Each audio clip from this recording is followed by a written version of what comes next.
character creation does not affect your game, so be creative and have fun. Make yourself look however you want to look. And always remember that towards the end of the game, you can transmog, you can equip many different items, and a lot of the time, what you create at the start of the game, you will never look at the end of the game. Especially if you have like a big heavy shield on, if you're in heavy armour.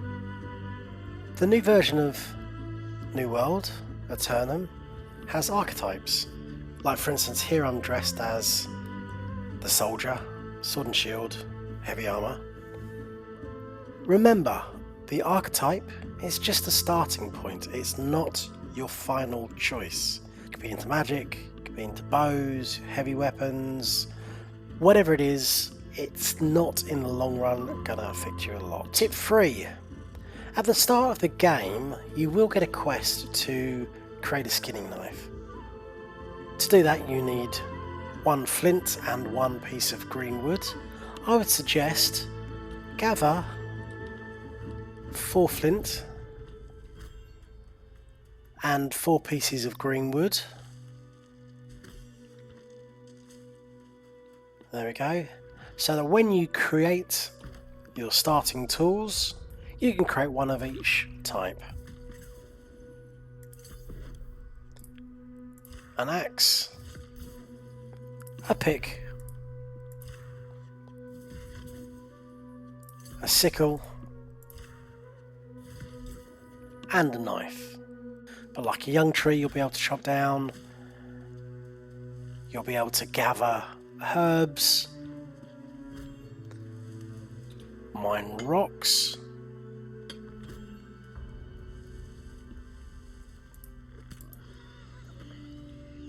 and skin animals. Tip 4.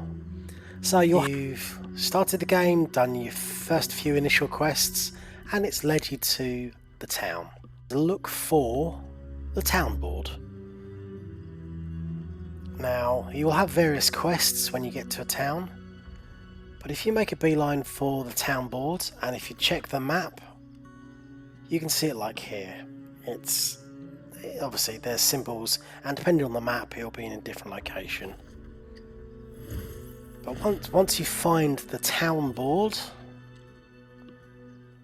what you will have here is you'll have little kind of like mini side quests, and you can pick them up to do whatever is available. Now I would suggest anything that says hunt a creature and anything that says explore a location, pick up as a matter of fact. Eventually you'll get to a point where, based on diminishing returns, the rewards are just, not really worth it. But to start off with, this is a really good way of 1, increasing your gold, 2, increasing your experience, and 3, increasing your location experience. So for instance, if I complete this mission here, you get some XP, some gold, and some territory experience. Now what that does is, for each location you have territory experience, and as you level these up, they do various things like give you certain bonuses, such as how quickly you can gather materials in that location or territory, how much your houses will cost in terms of upkeep, how much faction bonuses you get once you've joined the faction. There's various bonuses, you'll see them as you go through, but the most important one, the storage. If you ever see a storage bonus, take it. But also, if you want to buy a house in a territory, you will have certain standing. Now, to be able to equip or to purchase a tier 4 house, you will need 30 in a location, and I think it starts off at 10 for the cheapest. But essentially you want to build up territory standing to 30 so you can get a tier 4 house that allows you to put in 4 chests, which will basically maximise the amount of storage in that location, because storage does become quite important. So I would suggest upon first getting to a town, pick up any projects at the board that you think you can do or complete or are useful. Exploration as well at the start of the game, really good for getting you experience for unexplored locations, as well as introducing you to potentially new quests. As you can see, each location has like a level range, and initially to start off with, Windswood, Monarch's Bluff and Everfall are all fine for you to travel, and they all have main roads that you can stay on to travel quickly and also safely. So I would suggest, once you've got to your first settlement, if it is Windsfall, then I would suggest going to Everfall and then Monarch's Bluff. If you arrive in Monarch's Bluff, just change direction, go to Everfall and then Windswood. The reason I say that is because there are direct routes that are not too off the beaten track. So Windswood, you just basically head north on one road and you get to Everfall, and then Everfall to Monarchs is a single road as well, and also in the other direction. Now the benefits of this is it gives you 3 initial locations for you to store items into, so it triples your storage capacity. Plus those 3, you can get anything you do in those territories from then on, means you will start getting experience. And obviously the more territory experience you get, the more buffs you can get, like speeding up how quickly you gather things, etc, etc. So I would say, you don't have to, but I would personally say that if you visit the first 3 major territory cities, then that will set you up for being able to collect as much as you want and to store it without having too much of a problem with this. But one of the advantages of having previously visited the 3 main towns is that when you get to level 17, you can join a faction, and I believe somewhere around Everfall the factions will pop up, and once you have access to factions, you can do some little missions that will introduce you to what the faction is all about. There is a little bit of flavour to each one. I'll let you obviously dig into that yourself so you can learn a little bit about what they are. On this character at the moment, he's part of the Yellows, who are the Covenant. And essentially, once you've done your little faction missions, it opens this for you, which are twofold.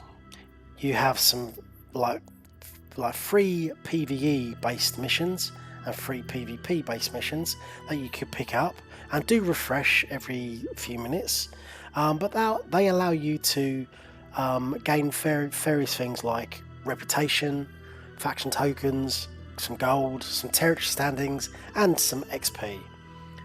Now the faction specific reputation, what that does is each level is locked behind a little mini quest. They're relatively easy, but once you hit the next level, you'll be asked to do a little quest and that will unlock the next level.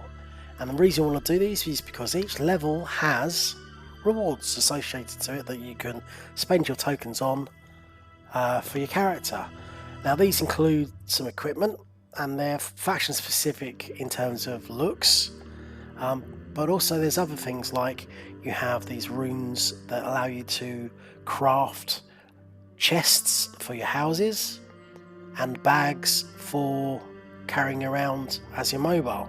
You can also buy specific crafting equipment, as well as these boxes which give you a small amount of experience, increasing as per level.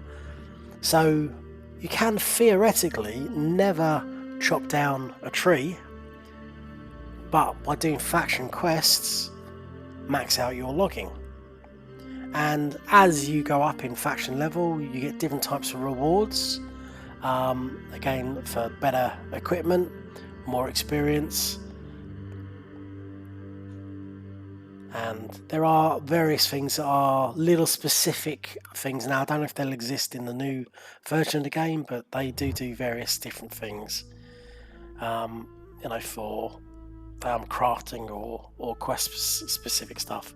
And when you get to max level, not only do you have all the like high level quest items, but you also get some really nice rewards, especially at tier 6, that allow you to create like the top crafting items, chromatic seals, that type of thing, as well as gypsum orbs, which allow you to level up and craft various bits and pieces. But it's just another way you can totally ignore factions if you wanted to. I would suggest that you probably don't want to. Choose one, it's a little bit of flavour, gives you more options to do quests and missions, gives you money, allows you to bypass certain parts of the game if you don't want to do them. So around about, I think it's level 17, head to Everfall and the quest should involves mounts. As you can see on this character, I currently have a mount.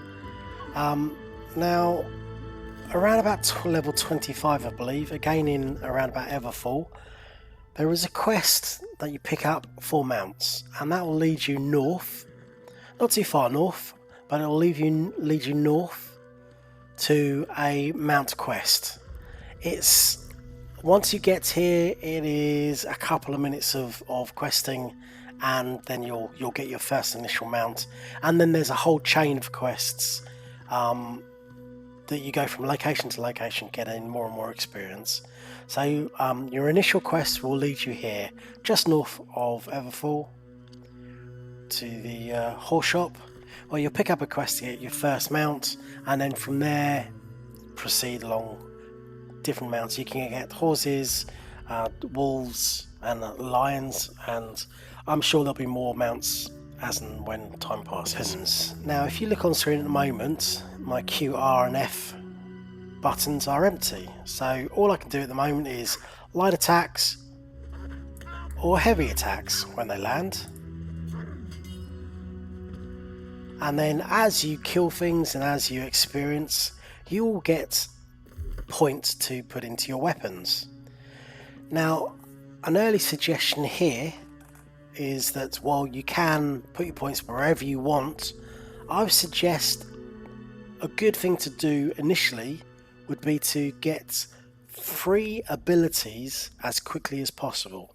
So for instance here, if I wanted to go into Swordmaster, my first 3 points, which is really quick to get, if I assign them, I've got 3 skills straight away. So now if you go into a fight, and if I can find some animal, but I found a big boss, and as you can see, as well as doing light and heavy attacks, I can also do my abilities, and that just gives you a lot more options in terms of doing damage and the various skills that they provide. You know, some skills will do dots, some skills will taunt, some skills will knock an enemy over. There's all different things that your skills will allow you to do, and each weapon has a different setup. So there's 2 sets that you can go into. You can only ever have 3 abilities, but you can mix and match as much as you want to, and you can also get these tier 10 skills that are kind of like the it's kind of like the superpower of that line. So yeah, I would suggest get your 3 skills that you want to use as soon as you can, and then up until level 10 you can pick and choose and swap around and play around and find out which skills work good for you. So for instance, if I was level 10, or it's cost me here, but if I was under level 10 in terms of sword and shield, I could respec it for free and then choose the other 3 and then see how that works. And that way you can play around and get a feel for the weapon and see if it's for you, and see if the skills are skills you want to work with. I believe at level 25 as well, you get to have 2 loadouts. So this button down here shows you 2 loadouts. You can have more if you buy them, but for instance, so if I equip my original equipment, I can have 2 different sets of loadout with different weapons, different armors, different potion layouts, and however many other gear sets you have, you can load different sets. Now, I said at level 25, what that allows you to do is very quickly, out of combat, switch between the 2 sets.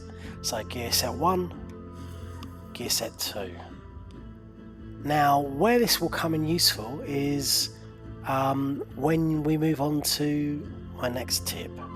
And tip 10 is learn which weapons work well against which enemies. So if I switch back into this, so if I, with my sword, see the number was white. Now if I switch to my flail, the number is yellow. What that tells me is that the yellow number, or the flail, does more damage than the sword.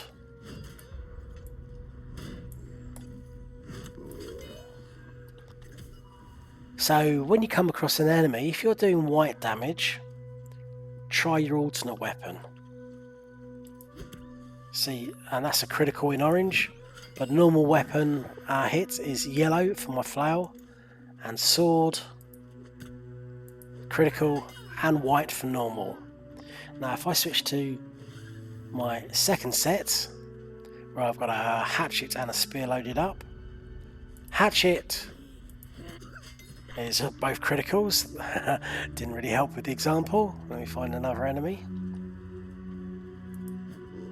White, you see, and if I switch to spear, the whites as well. So I would know that if I was travelling in this area against this type of enemy, I probably don't want gear set 2, I want gear set 1, and I want to have my flail equipped.